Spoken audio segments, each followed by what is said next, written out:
My name is Natalie Brooks, and I'm 31 years old. 6 months ago, I woke up from a coma to discover my own family had abandoned me for dead. The silence in my hospital room was deafening. No flowers, no cards, no sign that anyone cared whether I lived or died. Through hushed conversations between nurses, I learned the devastating truth. My sister Victoria had been telling everyone it was time to let me go. My own mother had stopped visiting weeks ago. They'd written me off completely, assuming I'd never wake up again. But what they didn't know was that while I lay unconscious, my secret business had grown into an $850 million empire. Before we dive into this incredible story of betrayal and ultimate revenge, I'd love to know where you're watching from. Drop your location in the comments below, and don't forget to hit that like button if you're ready for a wild ride. Make sure to subscribe because this story will shock you to your core. Trust me, you won't believe what my family tried to do when they thought I couldn't hear them. Let's get started. I forced myself to remain perfectly still as footsteps echoed down the hospital corridor toward my room.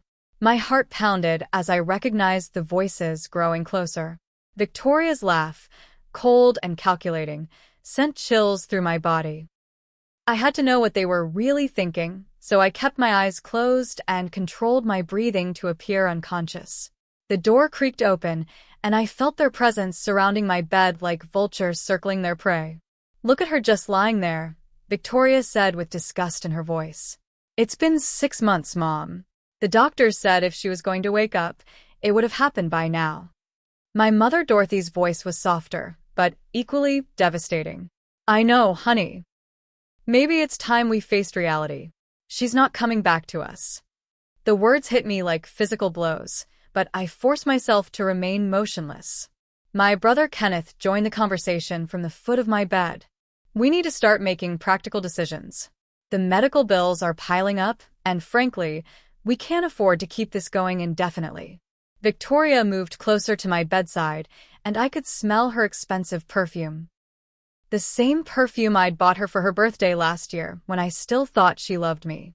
"I've been thinking about the funeral arrangements," she said matter-of-factly. "Nothing too elaborate.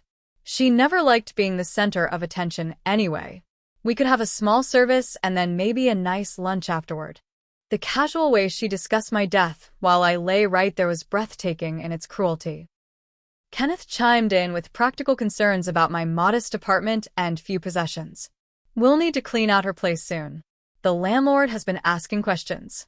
But then Victoria dropped a bombshell that made my blood freeze. "Oh, and I have some news that might cheer everyone up. Ryan and I have been seeing each other." Ryan. My ex-fiancé who had broken up with me just 3 months before my accident. The man I had planned to marry, who had claimed he needed space to figure things out. "I know it might seem sudden," Victoria continued, "but Natalie would want me to be happy, right? She always said she wanted Ryan and me to get along better. Well, now we really do." Her laugh was like broken glass in my ears. Dorothy's response was immediate approval. "That's wonderful, dear. Ryan's such a good man, and you two make a lovely couple. I'm sure if Natalie could hear us, she'd give you her blessing." Kenneth nodded in agreement. "Makes sense to me. No point in letting a good relationship go to waste. Life goes on." The three of them discussed my replacement as if I were already buried 6 feet underground. Victoria shared details about their romantic dinners and weekend trips, all while standing beside my supposedly dying body. The conversation then turned to financial matters with ruthless efficiency. Dorothy mentioned the mounting medical bills and suggested selling my apartment to cover costs. "The place isn't worth much, but every little bit helps," she said pragmatically. Kenneth brought up my car, my furniture, and even my small savings account. They were already dividing up my life like it was a garage sale. Victoria mentioned that she'd been in touch with my business partner about dissolving what she called my little computer company.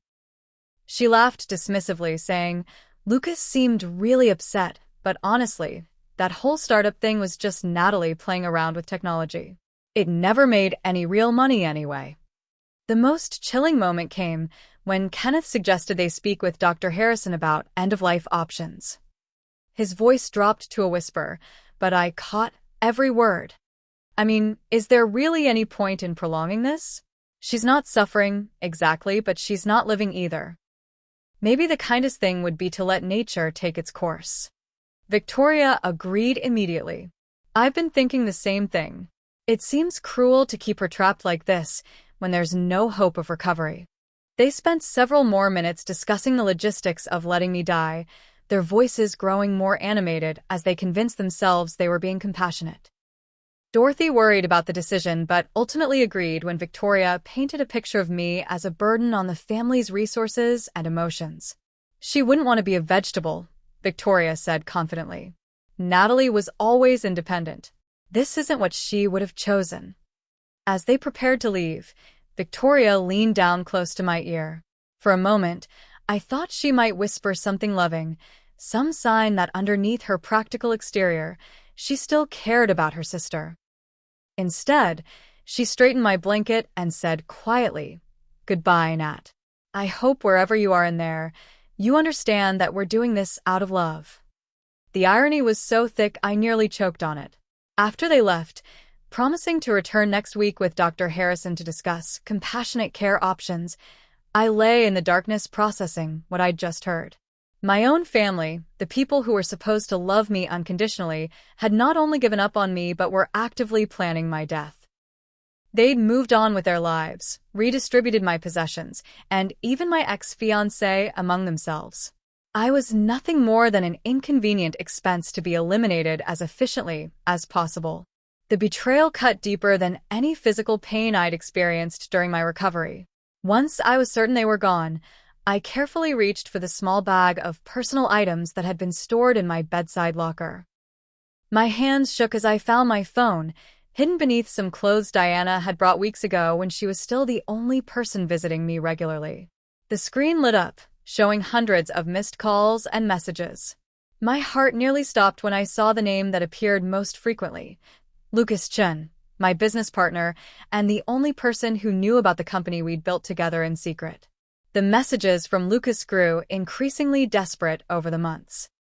The first ones were worried and caring, asking about my condition and promising to keep our business running smoothly until I recovered.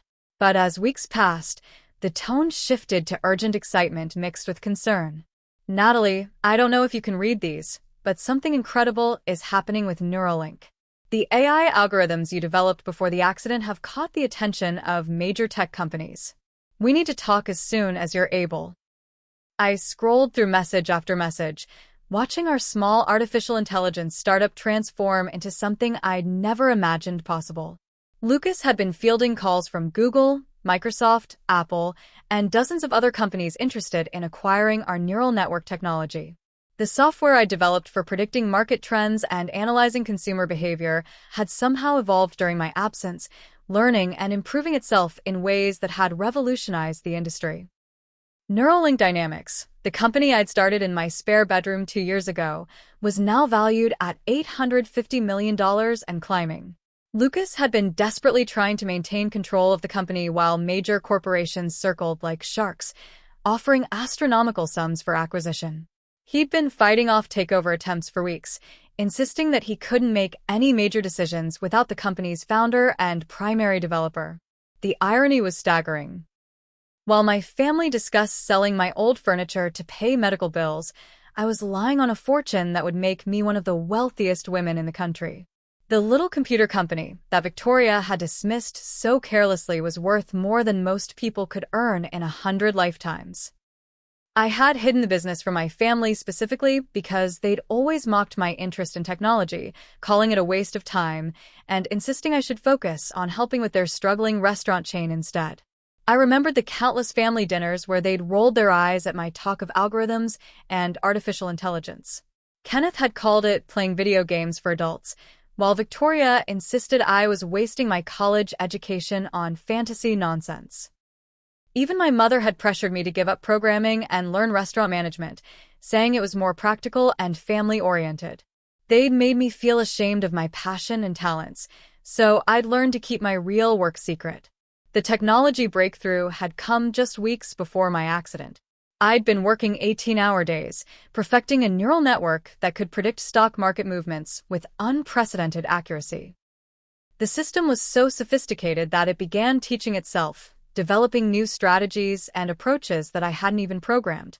When I finally tested it with real money, the results were extraordinary. In just 2 weeks, our small investment had grown by 3,000%. Lucas had wanted to go public immediately, but I'd been cautious, wanting to perfect the system before revealing it to the world. I'd planned to surprise my family once the company went public, imagining their shock and pride when they realized their computer game-playing sister had become a tech mogul. Now, reading through the messages detailing our success, I realized that surprise would be very different from what I'd originally planned. The most recent messages from Lucas were increasingly frantic. "Natalie, I'm running out of time. Microsoft is offering $1.2 billion for complete acquisition, and I can't hold them off much longer without your input. Please, if you can read this, find a way to contact me. Diana mentioned you might be showing signs of improvement. We need to talk immediately." The timestamp showed he'd sent that message just 6 hours ago. I also discovered messages from venture capitalists, tech journalists, and even government agencies interested in our technology. Our artificial intelligence had apparently solved several problems that major companies had been working on for years. The financial implications were staggering, but more importantly, the technology could revolutionize everything from medical diagnosis to climate change research. As I read through the technical reports Lucas had sent, I realized that our AI had continued evolving during my coma, reaching levels of sophistication that seemed almost impossible. The system was generating profits of over $1 million per day through automated trading and consulting services. Major universities were licensing our algorithms for research projects, and pharmaceutical companies were using our predictive models to accelerate drug development. The contrast between my family's perception and reality was almost comical. While they planned my funeral and divided up my worthless possessions, I was sitting on a technological empire that could change the world. Victoria had been so dismissive when she told Lucas the company should be dissolved, never imagining that she was casually destroying nearly $1 billion in value. But perhaps the most painful realization was that throughout this incredible success, not one member of my family had bothered to learn what I actually did for a living. They dismissed my work so completely that they couldn't even recognize its value when it was staring them in the face. Their ignorance and prejudice had blinded them to the fact that their supposedly worthless sister had become more successful than all of them combined. I spent the next hour reading through every message, every report, every indication of the empire I'd accidentally built while unconscious. The numbers were so large they felt abstract, but the implications were crystal clear. I wasn't just wealthy. I was powerful enough to change my family's lives forever or destroy them completely. The question was what I wanted to do with that power. 3 days after my family's first visit, they returned with reinforcements, and I immediately sensed that something had changed. Victoria walked in with a confident swagger, followed by my ex-fiancé Ryan, who looked uncomfortable but determined. Behind them came my cousin Gerald, a lawyer who'd always been more interested in money than family relationships. The atmosphere in the room felt charged with greed and conspiracy. I maintained my unconscious act as they gathered around my bed, but their conversation quickly revealed the sinister nature of their visit. Victoria had clearly been busy since our last encounter. "Gerald's been looking into the legal aspects," she announced with satisfaction. "Tell them what you found." Gerald pulled out a folder thick with official-looking documents and spread them across the small table by my bedside. "The situation is more complicated than we initially thought," Gerald explained in his practiced legal tone. "Natalie's medical condition creates an opportunity, but we need to act quickly and carefully." He detailed a plan that made my blood run cold. They intended to have me declared legally incompetent due to my comatose state, which would allow Victoria to become my legal guardian and power of attorney. Once we establish guardianship, Victoria can make all financial and medical decisions on Natalie's behalf. Ryan shifted uncomfortably in his chair, but his greed won out over any lingering loyalty he might have felt. "Are you sure this is legal?" he asked nervously. Gerald assured him that everything was perfectly legitimate, provided they followed the proper procedures and had the right medical documentation. Dr. Harrison has already agreed to provide the necessary psychiatric evaluation stating that even if Natalie recovers, she'll likely suffer from severe brain damage and cognitive impairment. The depth of their betrayal was staggering. Not only were they planning to steal my assets, but they were building a legal framework to justify it. Victoria revealed that she'd already been practicing my signature for weeks, learning to forge my handwriting on various documents. I've been transferring small amounts from her checking account to test the system, she admitted proudly. Banks don't question anything under $500, especially when the signature matches their records perfectly. Kenneth arrived midway through their planning session, carrying a briefcase filled with more documents they'd stolen from my apartment. I found her safe deposit box key, he announced triumphantly. There's also some paperwork about that computer business Lucas keeps calling about. Gerald examined the papers dismissively, just as Victoria had predicted. Looks like typical startup nonsense. Incorporation papers, some technical documents I can't understand. Nothing valuable. Ryan's discomfort with the situation was obvious, but his greed was stronger than his conscience. I still feel weird about this, he admitted. I mean, we were going to get married. This feels like stealing from someone I loved. Victoria's response was swift and cruel. You loved the idea of her, Ryan. But let's be honest, she was always more interested in her computers than in building a real relationship with you. I can give you what she never could. Their conversation then turned to dividing up my assets, and I was horrified by how thoroughly they'd researched my finances. They knew about my savings accounts, my investment portfolio, my car title, and even my credit card points. Gerald had prepared legal documents to transfer everything systematically, ensuring that nothing would be overlooked or traced back to them.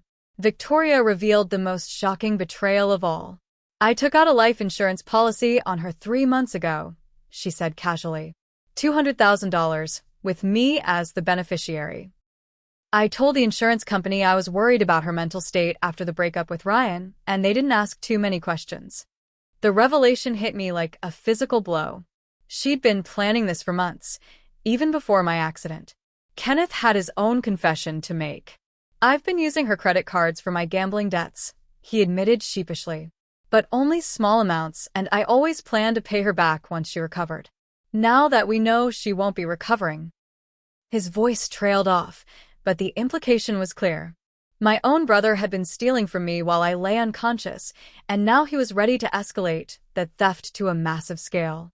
The most disturbing part of their conversation was how easily they justified their actions. Victoria painted herself as a victim, forced to take on the burden of caring for her vegetative sister. Kenneth portrayed himself as the responsible family member, making tough decisions for everyone's benefit. Even Ryan convinced himself that he was helping by providing emotional support to my grieving sister. Gerald outlined their timeline with clinical precision. They would have me declared incompetent within the next 2 weeks, giving Victoria complete control over my assets and medical care. She would then gradually transfer my wealth to various family members, making it appear as though I'd made generous gifts before my accident. The life insurance policy would provide immediate cash flow, while my other assets could be liquidated more slowly to avoid suspicion. The beauty of this plan, Gerald explained, is that even if she wakes up later, she won't be able to prove anything. Memory loss is common with traumatic brain injuries, and we'll have legal documentation showing she made all these decisions while competent. The cold calculation in his voice made my skin crawl. They weren't just stealing my money. They were stealing my entire identity and future. As they prepared to leave, Victoria pulled Ryan aside for a private conversation near my bedside. I strained to hear their whispered words, and what I heard made my stomach turn. Once this is all over and we have the money, we can start planning our own future, she murmured. Maybe buy that house in Malibu you were always talking about. Travel to Europe like we always wanted. Ryan's response was barely audible, but I caught the essential words. I never felt this way about Natalie. She was always too serious, too focused on work. You understand what I really need. They sealed their conspiracy with a kiss right beside my supposedly unconscious body, and I had to fight every instinct not to react with disgust and rage. My sister was stealing my fiancé, my money, my life, and my future, all while pretending to grieve for her poor, hopeless sister. The betrayal was so complete and so cruel that I struggled to process the full magnitude of what they were planning. After they left, promising to return next week with the final paperwork and Dr. Harrison, I lay in the darkness planning my own response. They thought they were so clever, so careful in their legal maneuvering. But they had no idea that their victim was not only conscious, but sitting on a fortune that dwarfed everything they were trying to steal. The game was about to change dramatically, and I intended to be the one controlling the rules. The following week brought Dr. Harrison's visit, and with it, the most terrifying revelation yet. I'd known Dr. Harrison since childhood. He was our family physician, a man I'd trusted with my health and well-being for over 20 years. Watching him enter my room alongside Victoria, I felt a sick dread in my stomach about what was coming next. Dr. Harrison approached my bedside with the practiced manner of someone who'd delivered bad news countless times before. But there was something different in his demeanor, a nervous energy that immediately put me on edge. Victoria stood close beside him, her hand resting possessively on his arm in a way that seemed far too familiar for a doctor-patient relationship. "I've completed my evaluation of Natalie's condition," Dr. Harrison began, his voice carefully measured. "Based on her brain scans, reflexes, and complete lack of response to stimuli, I believe we're looking at permanent vegetative state." He paused, letting the weight of his words settle in the room. In cases like this, families often struggle with quality-of-life decisions, but I want to assure you that there are compassionate options available. Victoria's response was immediate and perfectly rehearsed. "Doctor, we've been hoping and praying for months, but watching her like this is just heartbreaking. She wouldn't want to live this way. Natalie was always so independent, so full of life. This shell of a person isn't who she was. Her performance was Oscar-worthy, complete with carefully timed tears and trembling voice. What happened next chilled me to my core." Dr. Harrison reached into his medical bag and withdrew a folder containing what appeared to be psychiatric records. "I've been reviewing Natalie's mental health history," he said solemnly, "and I'm afraid there are some concerning patterns that may be relevant to your decision-making process." He opened the folder and began reading from documents I'd never seen before in my life. According to these records, Natalie had been exhibiting signs of severe depression and anxiety in the months leading up to her accident. She'd mentioned feelings of worthlessness and had even made some concerning statements about whether life was worth living. Dr. Harrison's voice carried the authority of medical expertise, but every word he spoke was a complete fabrication. There are also indications of possible suicidal ideation, particularly following her recent breakup. Victoria gasped theatrically, playing her part perfectly. "Oh my God, doctor, I had no idea it was that serious.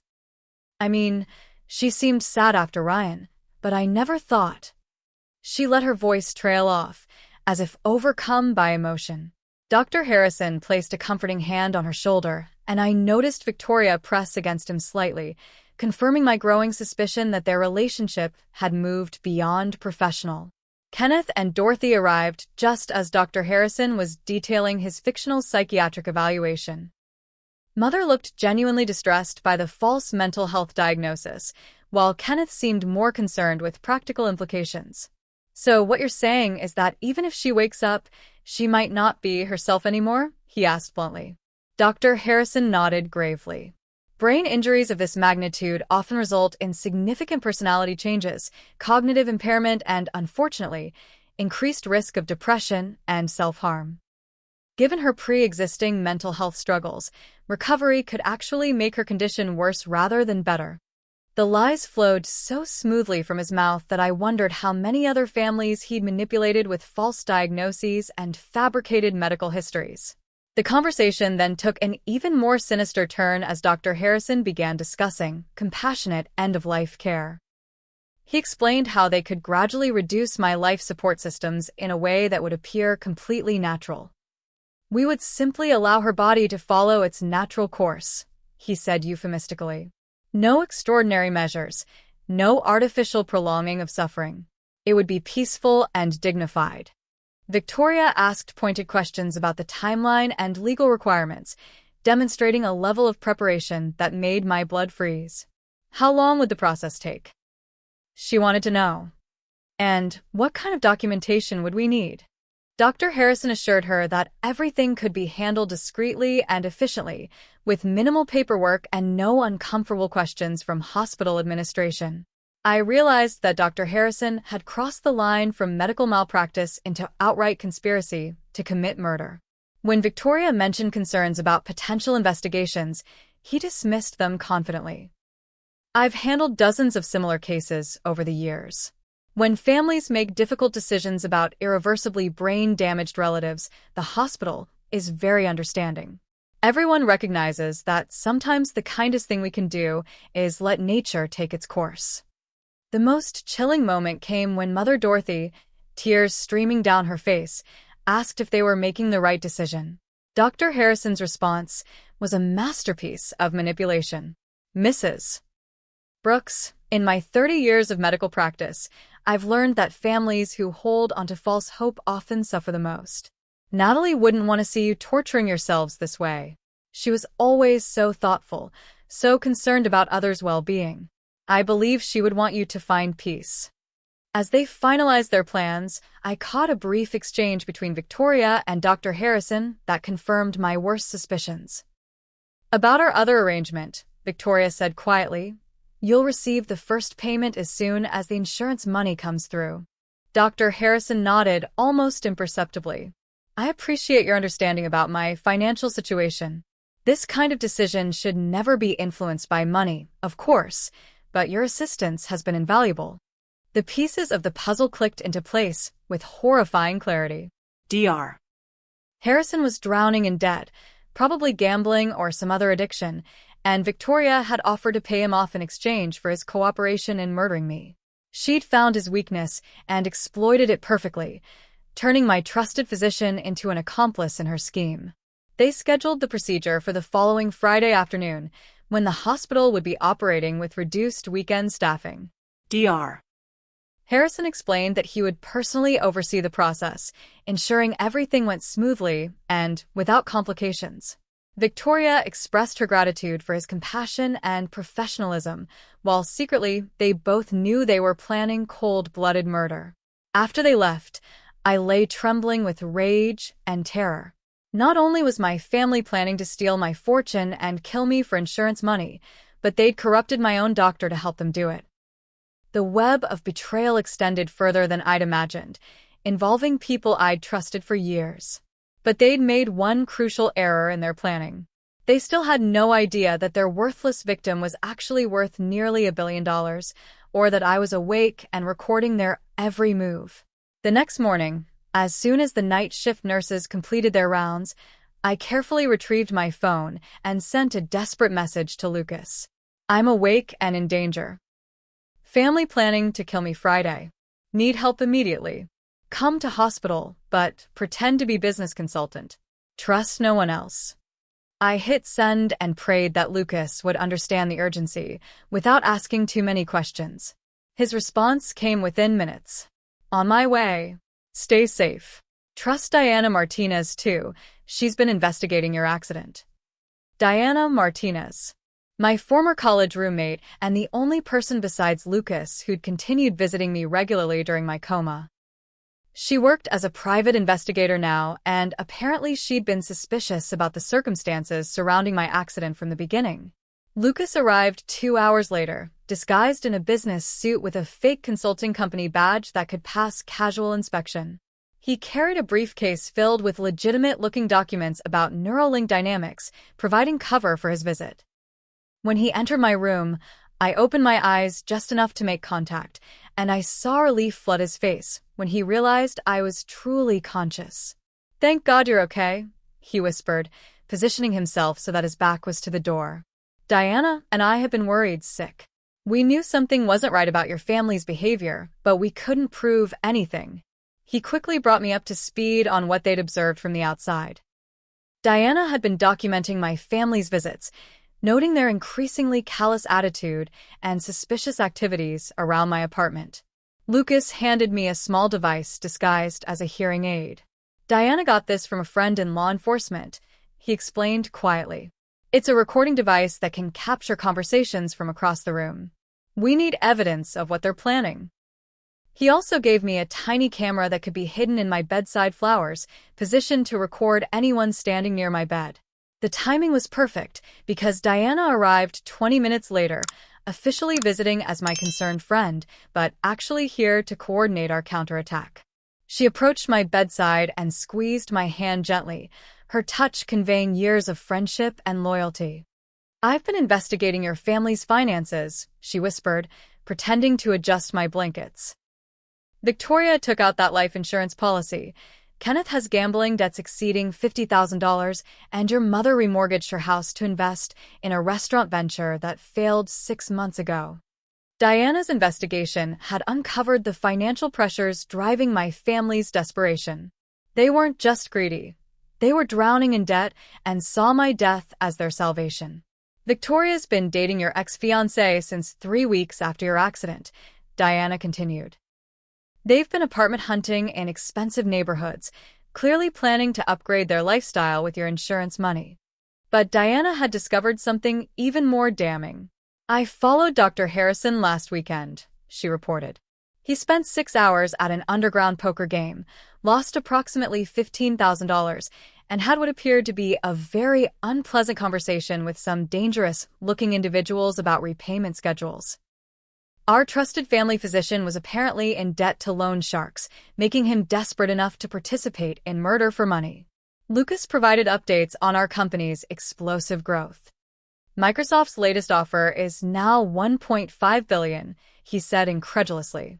But more importantly, I've been documenting every conversation with your family members about dissolving the business. Victoria actually asked me to sign papers transferring all company assets to her, claiming you'd want the family to benefit from your life's work. The irony was staggering. She was trying to steal a billion-dollar company while simultaneously planning my murder for a $200,000 insurance payout. Diana had also been investigating the legal aspects of Gerald's plan. Your cousin has been researching guardianship laws and incompetency declarations, she reported. He's even consulted with other lawyers about the fastest way to gain control over an incapacitated relative's assets. But he made one crucial mistake. All these consultations were done over email, and I have a contact in his law firm who's been forwarding me copies. We spent the next hour planning our counterattack carefully. Diana would position herself outside the hospital during Friday's planned procedure, ready to contact police and FBI Financial Crimes Unit the moment we had enough evidence. Lucas would be monitoring our hidden cameras remotely, recording everything for legal proceedings. Most importantly, they would ensure that medical personnel unconnected to Dr. Harrison would be standing by to intervene if the situation became life-threatening. Lucas also revealed that he'd been in contact with investigative journalists who specialized in medical malpractice cases. Once we expose this conspiracy, it won't just destroy your family's plan, he explained. Dr. Harrison will lose his medical license, and Gerald will face disbarment proceedings. Everyone involved will pay the full legal price for what they've attempted. Diana had prepared legal documentation of my mental competency, including video recordings of our conversations and testimony from neutral medical professionals who'd examined me without Dr. Harrison's knowledge. When this is over, there will be no question about your ability to make your own decisions, she assured me. Their incompetency claim will be exposed as complete fraud. The most satisfying part of our planning was deciding how to reveal my true wealth at the perfect moment. Lucas had prepared a portfolio showing NeuroLink Dynamics' current valuation, complete with acquisition offers from major tech companies and projected future earnings. When you sit up and show them these documents, he said with a grin, their faces will be priceless. They're trying to steal thousands while sitting on billions. As Diana and Lucas prepared to leave, they made me promise to be extremely careful over the next few days. If they suspect you're conscious before Friday, they might move up their timeline, Diana warned. Play dead perfectly until we're ready to spring our trap. Lucas squeezed my shoulder gently. Just hold on a little longer. By next week, you'll be free of them forever, and justice will be served. After they left, I spent the rest of the day testing our recording equipment and practicing my unconscious act for the final performance. Everything had to be perfect. One wrong move, one suspicious reaction, and my family would know I was awake. But if everything went according to plan, Friday would be the day they discovered that their supposedly helpless victim was actually the most powerful person in the room. Friday afternoon arrived with ominous clouds gathering outside my hospital window, as if nature itself was reflecting the darkness about to unfold in my room. At exactly 2 o'clock, my family assembled for what they believed would be my final hour. Victoria entered first, dressed in black as if already attending my funeral, followed by Kenneth, who looked nervous but determined. Mother Dorothy came last, visibly distraught but resigned to what she'd been convinced was a mercy killing. Dr. Harrison wheeled in a cart of medical equipment that looked different from the standard machines I'd become familiar with during my months in the hospital. The devices were older, more primitive, and I realized he'd deliberately chosen equipment that would be harder to trace if anyone questioned the method of my death. His hands shook slightly as he arranged the instruments, betraying his nervousness despite his calm, professional demeanor. Gerald had positioned himself near the door with a briefcase full of legal documents, ready to execute their asset transfer plan the moment I was officially declared dead. Ryan lurked in the hallway, supposedly there to provide emotional support to Victoria, but clearly eager to begin their new life funded by my life insurance policy. The scene was set for what they believed would be the perfect crime. Are we certain this is what she would want? Dorothy asked one final time, her maternal instincts fighting against the financial desperation that had brought her to this point. Victoria took her mother's hands in a gesture of false comfort. Mom, we've been over this 100 times. Natalie's gone. She's been gone for months. All we're doing is letting her body catch up with the reality of the situation. Dr. Harrison began his preparations with clinical detachment, explaining each step as if he were performing a routine medical procedure rather than committing premeditated murder. I'll start by adjusting the ventilator settings, he said, his voice steady despite the magnitude of what he was about to do. Then we'll gradually reduce the oxygen flow and medication drips. The process will take approximately 30 to 45 minutes, and she won't experience any discomfort. Kenneth positioned himself at the foot of my bed, checking his phone repeatedly and glancing toward the door with obvious anxiety. How long before hospital staff might check on us? He asked nervously. Dr. Harrison assured him that they wouldn't be disturbed. I've scheduled this during shift change, and I've informed the nurses that the family requested private time for final goodbyes. No one will interrupt us. Victoria pulled a chair close to my bedside and took my hand in hers, beginning what sounded like a heartfelt farewell speech, but was actually a performance for the benefit of the hidden cameras. Natalie, I hope you can hear me somehow, she said with perfectly timed tears. I want you to know how much I love you and how hard this decision has been for all of us. You've been fighting so bravely, but it's time to let go now. As Dr. Harrison began tampering with my life support equipment, I felt a surge of terror mixed with rage. This was really happening.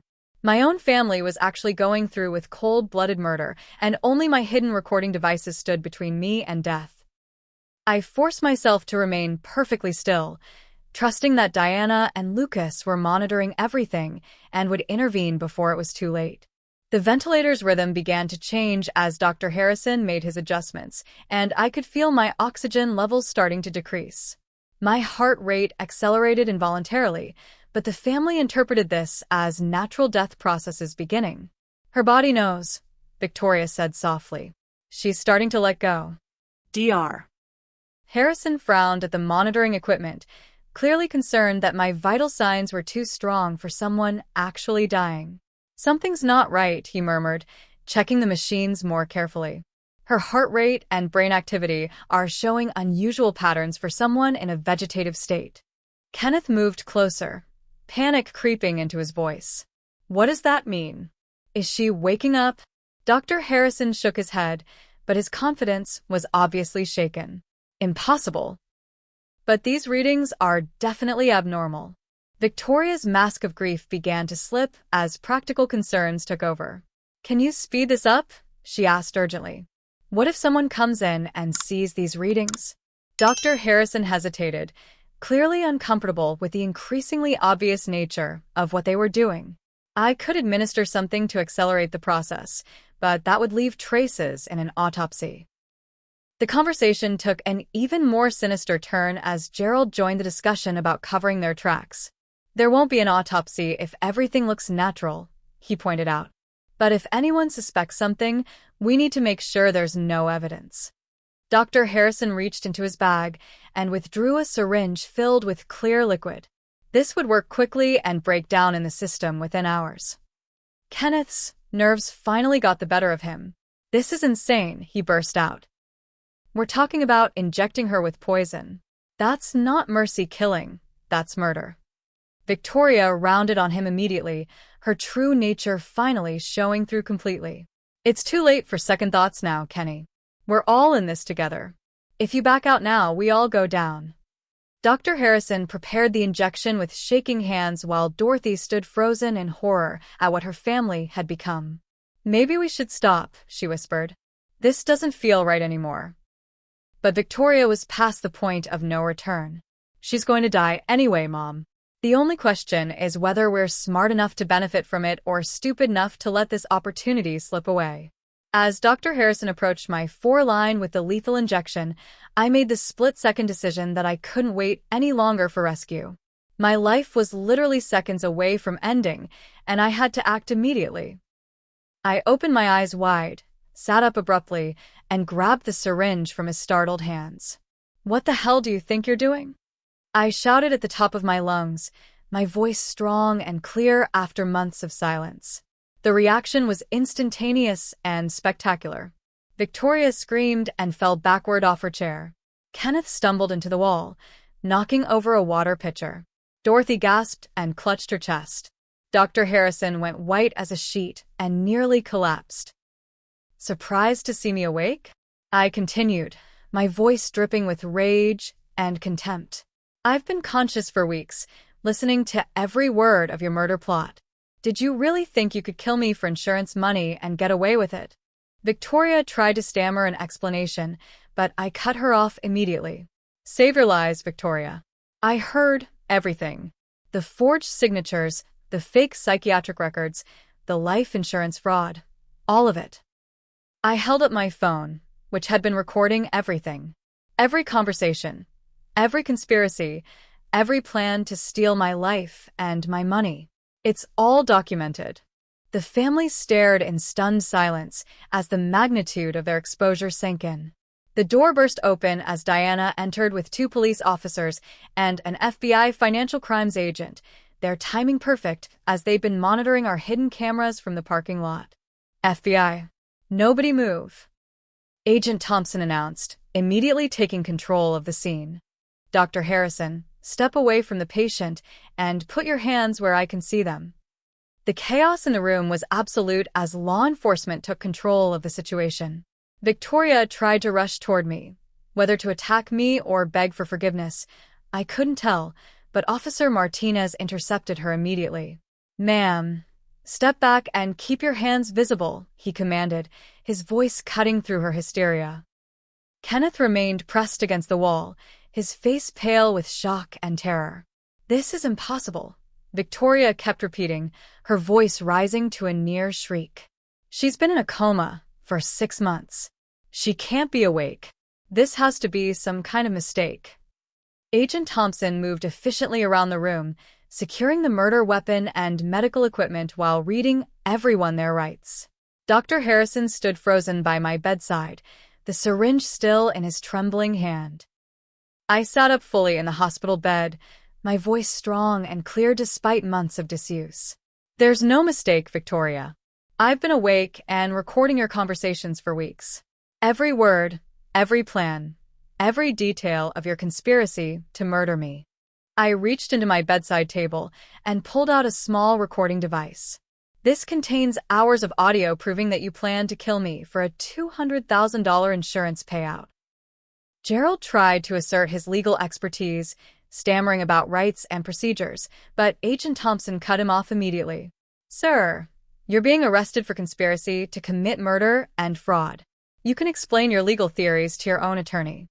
The FBI agent's calm professionalism was a stark contrast to my family's panic and denial. Dorothy broke down completely, sobbing and reaching toward me desperately. Natalie, honey, I never wanted this. They convinced me it was what you would want. I thought we were being merciful. Her genuine distress was heartbreaking, but I couldn't bring myself to comfort the woman who just watched her family try to murder me. You stood there and watched them inject poison into my Mom. That's not mercy. That's murder. Kenneth finally found his voice, trying desperately to distance himself from the conspiracy. I never agreed to the injection part, he protested. I just thought we were going to let nature take its course. I didn't know about the poison. Agent Thompson made notes while Diana filmed everything with her phone, ensuring we had documentation of their admissions and attempts to minimize their involvement. Dr. Harrison finally spoke, his medical authority completely shattered. The recordings are inadmissible, he said weakly. Patient privacy laws prohibit recording in medical facilities without consent. Agent Thompson smiled grimly. Doctor, when patients are defending themselves against attempted murder, privacy laws become significantly less relevant. You just tried to inject a conscious woman with lethal drugs.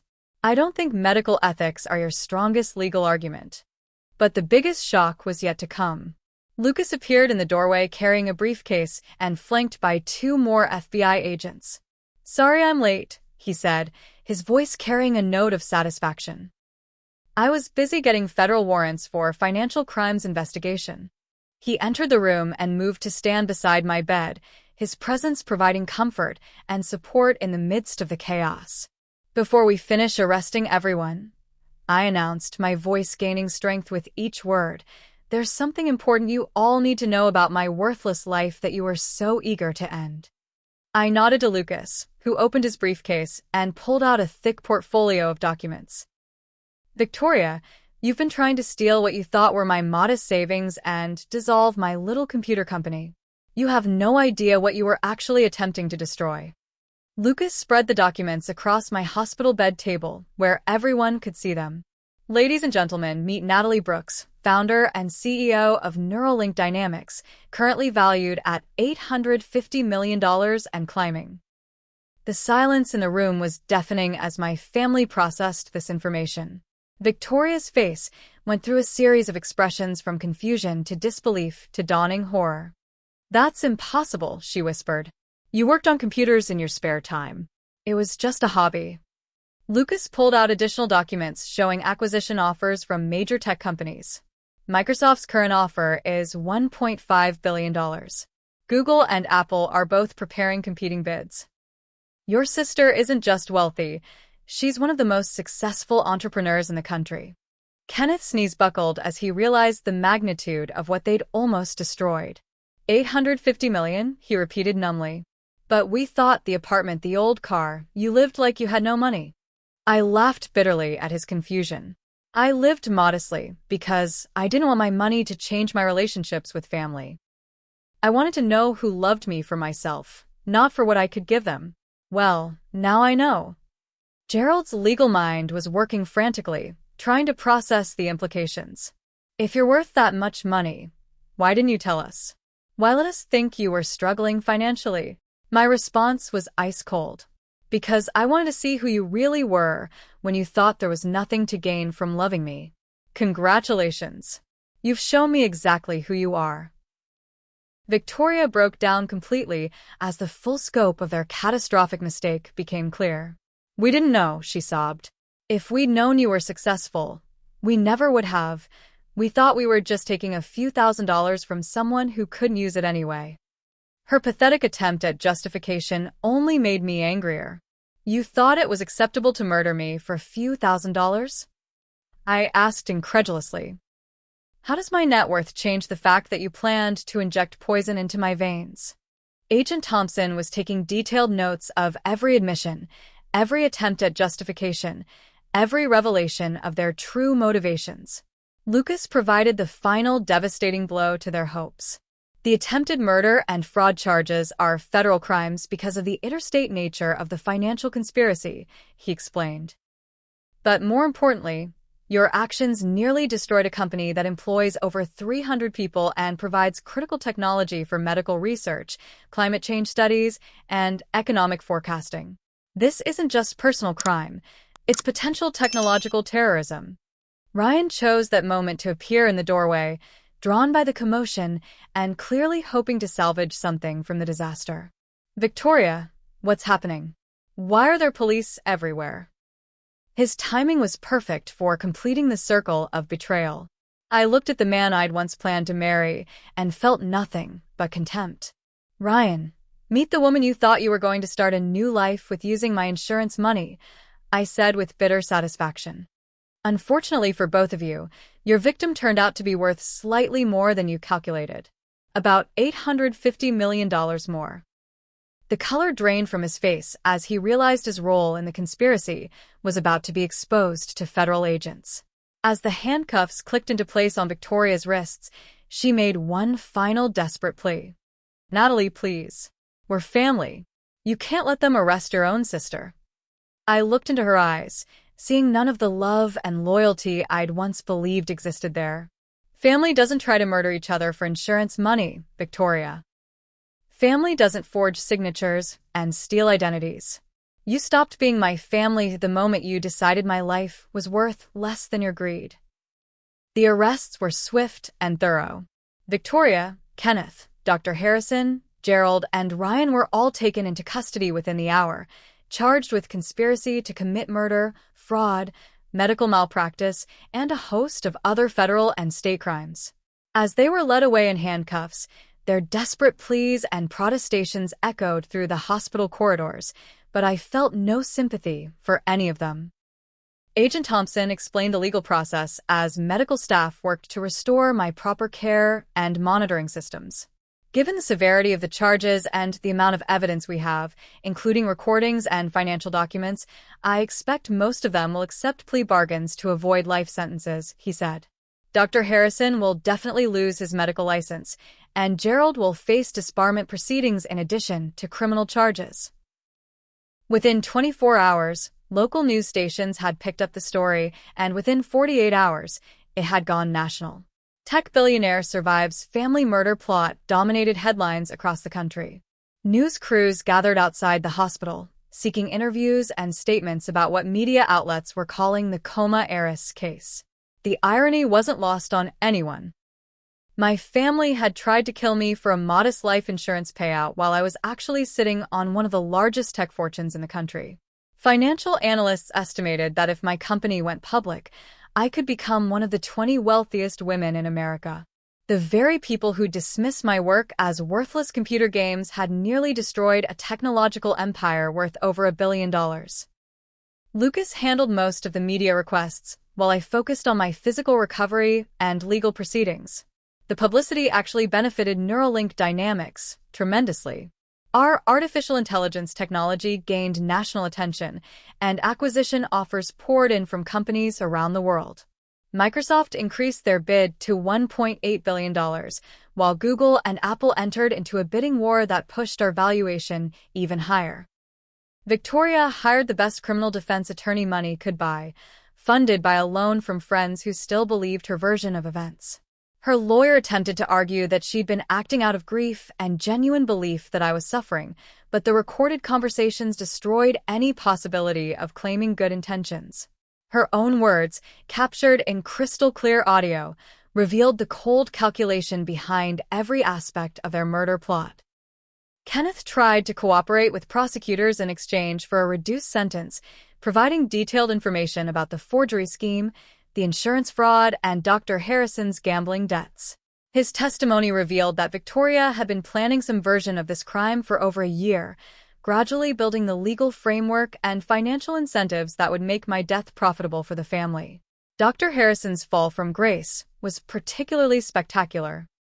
Medical boards in 3 states opened investigations into his practice, revealing a pattern of questionable decisions involving wealthy patients and their families. The FBI discovered that he owed over $200,000 to loan sharks, making him vulnerable to exactly the kind of corruption Victoria had exploited. Gerald's law license was suspended pending the outcome of his criminal trial, but evidence emerged that he'd been involved in similar guardianship fraud schemes with other clients. The State Bar Association launched a comprehensive investigation into his practice, ultimately uncovering what they described as systematic abuse of vulnerable clients and their families. Ryan's involvement proved to be more extensive than anyone had initially realized. Financial records showed that he'd been having an affair with Victoria for 6 months before my accident, and they'd taken out credit cards and loans in anticipation of receiving my insurance money. His testimony revealed that they'd been apartment hunting and planning vacations funded by what they assumed would be my death benefits. The most satisfying moment came when Victoria's life insurance policy was voided for fraud, leaving her with nothing but mounting legal bills and no resources to pay them. The insurance company also sued her for attempted fraud, seeking damages far exceeding the original policy value. She went from expecting a $200,000 payout to facing financial ruin and decades in prison. Dorothy was ultimately not charged with any crimes, as prosecutors determined that she'd been manipulated by her other children and genuinely believed they were making a medical decision rather than committing murder. However, our relationship was irreparably damaged. She lost her home due to legal expenses and moved to a senior living facility, where she spent her days writing letters I never answered. 6 months after the arrests, all 5 conspirators had been convicted or accepted plea bargains. Victoria received 25 years in federal prison. Kenneth got 15 years for conspiracy and fraud. Dr. Harrison was sentenced to 30 years and ordered to pay restitution to families he defrauded. Gerald received 20 years and full disbarment. Ryan got 10 years as the least culpable member of the conspiracy. The media attention transformed me from a private entrepreneur into a public figure, and I used that platform to advocate for better protection of incapacitated patients and their assets. I testified before Congress about the need for stricter oversight of guardianship proceedings and medical decision-making for vulnerable patients. NeuroLink Dynamics thrived in the spotlight, attracting top talent from around the world and expanding into new areas of artificial intelligence research. We declined all acquisition offers, choosing instead to remain independent and continue developing technologies that could benefit society rather than just maximize profits for big tech companies. The company's success allowed me to establish the Brooks Foundation, dedicated to supporting families of coma patients and funding research into consciousness and recovery. We also created legal aid services for people facing guardianship abuse and medical manipulation by greedy relatives. Perhaps most importantly, the entire experience taught me the difference between family and loyalty. Victoria, Kenneth, Gerald, and even Dr. Harrison had been people I'd trusted for years, but when money was involved, they'd shown their true nature. Meanwhile, Lucas and Diana, who owed me nothing, had risked everything to save my life and expose the truth. 2 years have passed since that terrifying Friday afternoon when my family tried to murder me, and the healing process has been both painful and liberating. Physical recovery was actually the easiest part. Within months, I was stronger than I'd been before the accident, motivated by anger and determination to reclaim my life. The emotional healing took much longer and required help from therapists who specialized in trauma and family betrayal. The hardest part was accepting that the people I'd loved most in the world had been willing to kill me for money. Not just strangers or acquaintances, but my sister who'd shared my childhood, my brother who'd helped me learn to ride a bike, my mother who'd sung me lullabies. The depth of their betrayal was almost incomprehensible, and I spent many nights struggling to understand how family bonds could be so easily broken by greed. Lucas proved to be my anchor during the darkest moments of recovery. What had started as a business partnership evolved into the most honest and supportive relationship I'd ever experienced. He'd seen me at my most vulnerable and dangerous moment, and instead of abandoning me like my family had, he'd fought to save my life. Our romantic relationship developed naturally from that foundation of absolute trust and mutual respect. Diana became the sister I'd always wanted but never had. Her loyalty during my coma and her courage in helping expose the conspiracy created a bond deeper than blood. She left her private investigation business to become head of security for NeuroLink Dynamics, but more importantly, she became my chosen family. We traveled together, celebrated holidays together, and built the kind of supportive relationship that I'd always hoped to have with Victoria. The foundation work became deeply meaningful as I met other families who'd faced similar betrayals. Medical abuse of incapacitated patients was far more common than I'd realized, with greedy relatives and corrupt medical professionals exploiting vulnerable people across the country. Our legal aid program helped dozens of families fight guardianship fraud and medical manipulation. NeuroLink Dynamics continued growing beyond my wildest expectations. Our artificial intelligence technology revolutionized everything from climate change research to cancer treatment, proving that my work had value far beyond its monetary worth. We went public 18 months after my recovery, raising $3.2 billion and making me one of the youngest female billionaires in history. But the money, while satisfying, wasn't the real victory.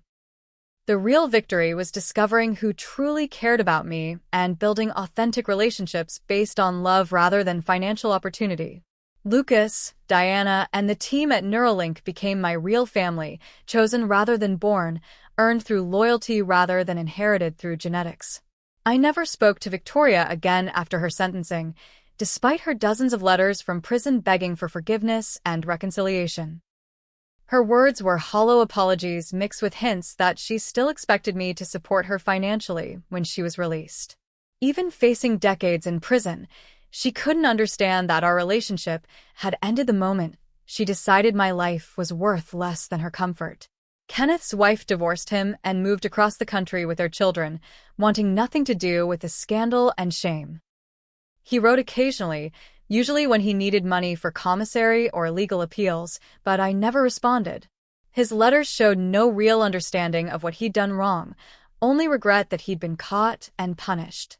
Mother Dorothy's final years were spent in isolation and regret. She died 18 months after the trial, reportedly still writing letters to me that I never read. Part of me felt guilty about her loneliness, but I couldn't bring myself to forgive someone who'd watched her children plan my murder and done nothing to stop it. The most unexpected blessing came from connecting with other coma survivors and their families. Many had faced similar challenges with relatives who assumed they'd never recover, though few had experienced outright murder attempts. Sharing our experiences and supporting each other's healing created a community I'd never known existed. Dr. Harrison died in federal prison, reportedly from complications related to withdrawal from gambling addiction and the stress of imprisonment. His death reminded me that corruption and greed ultimately destroy the people they possess. He'd thrown away a distinguished medical career and ultimately his life for money he never got to spend. Gerald was disbarred and spent his sentence in minimum security prison, emerging with no prospects for legal work and a reputation that made any professional career impossible. Ryan served his full 10 years and disappeared after release, apparently too ashamed to remain in any community where people knew his story. The media attention gradually faded, but the lessons learned became permanent parts of who I am. I now trust actions over words, loyalty over genetics, character over convenience. The people in my life today have proven themselves through difficulty rather than claiming connection through accident of birth. Lucas and I married in a small ceremony surrounded by our chosen family and NeuroLink employees. No relatives attended from my side, and I felt no sadness about their absence. The people who celebrated our love had earned their place through years of genuine care and support. NeuroLink Dynamics continues developing technology that helps people rather than just generating profits. Our artificial intelligence systems now assist doctors in diagnosing rare diseases, help scientists model climate solutions, and support economists in understanding market patterns that affect millions of lives. The work I'd hidden from my family because they mocked it as worthless has become a force for positive change in the world. The Brooks Foundation has helped over 500 families facing medical manipulation and guardianship abuse, providing legal resources that most people can't afford on their own. Every case we win feels like a small victory against the kind of greed and corruption that nearly destroyed my life. Sometimes, I wonder what would have happened if I'd told my family about NeuroLink's success before my accident. Would they have treated me differently if they'd known I was wealthy?